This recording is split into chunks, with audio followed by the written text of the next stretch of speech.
Well, hi there and welcome back. Dan again from Clean Guru. So today's message is going to, I hope, make sense, but it is hard to hear because it's hard to do.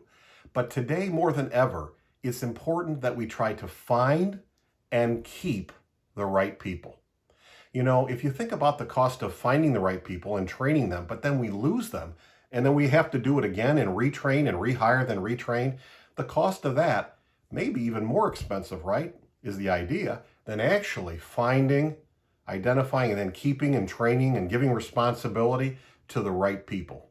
So, you know, this happened to Tony and I too in the cleaning company. We tried to give as much responsibility and reach and make people, all the supervisors, for example, feel like they had the authority to try to implement the strategy we're trying to do.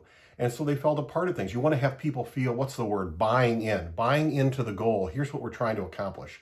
Not just the company's trying to do this, but that they could see clearly their role and responsibility. So they felt like they were winning when we were winning because we win together.